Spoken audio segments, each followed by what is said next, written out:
And I think that it's a great feeling when you start experimenting with different sounds, and at the end, because of that experiment, it's such a great result at the end. Isn't it? What do you think, Paavo? Yes. Yes. That's good.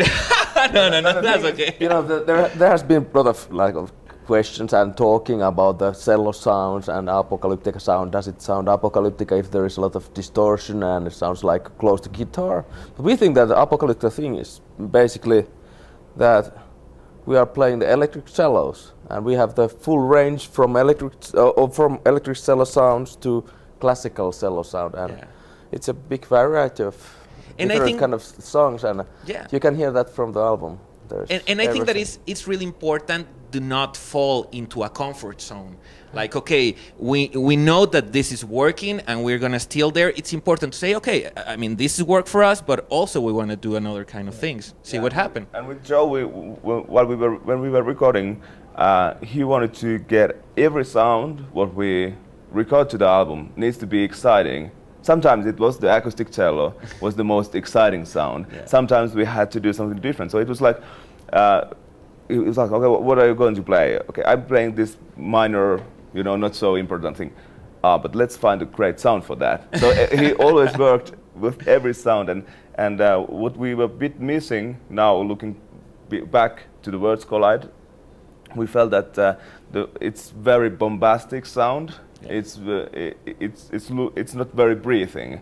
It's like a big wall of sound. And this time we wanted to make the sound big, but that it has a lot of dynamics and variety. And I think that happens, for example, the drums on the album. You know, there's no samples used.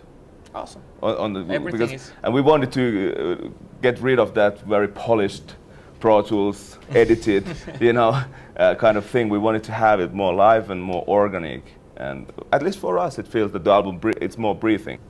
And I think it was really like inspiring to work that every sound was always made on the spot. It wasn't like you play something and I will fix the sound when it goes to mix. It was like every sound was done on the spot, so no distortion added later or anything like that. And also with the drums, so we kept changing snare drums, tuning the drums, bringing in some trash cans which I was beating every now and again, and that kind of stuff to get it exciting already when you recorded it, and that was really inspiring. Awesome. Now, talking about your career, 17 years of Apocalyptica. When you look back, it's like, whoa, it's really fast. Or what kind of things go to your mind when you look back and you say, whoa, it's been 17 years?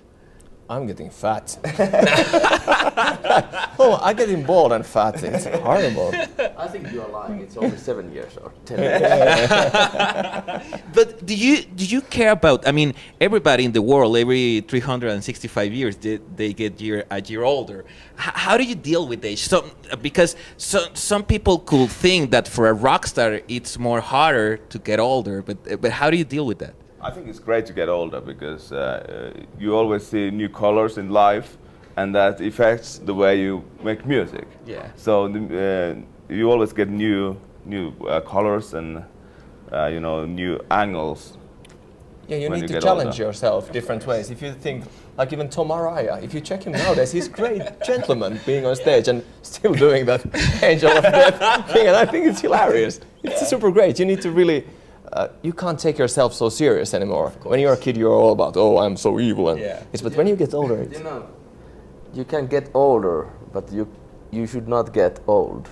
Yeah, that's true. It's about attitude. It's about here. I mean, I know people of 22 years old, they're so old, and people from 50, they're still young. Exactly. Right. So it's all about how you look yourself. I think you put it right way. You shouldn't take yourself too serious. Of course, I totally agree. Now, I say, you know, the social network, how big they are. In my Twitter, I say that I'm going to interview you, and a lot of people start sending me questions. So I choose two that I'm going to ask you. First of all, talking about all the collaborations in your life. I know that it's hard to choose, but if you have to choose a magical moment doing a collaboration or somebody doing a collaboration with you. Oh. I would pick one, being a drummer. For this album, we have the tradition, Dave Lombardo, visiting every album, and this time we did it so he's playing on one song and we played the song together. So we had drums. Yeah, awesome. like in one room, drums facing each other, playing one day Whoa. with him, and just having a blast for one day. That was kind of magical moment. Awesome.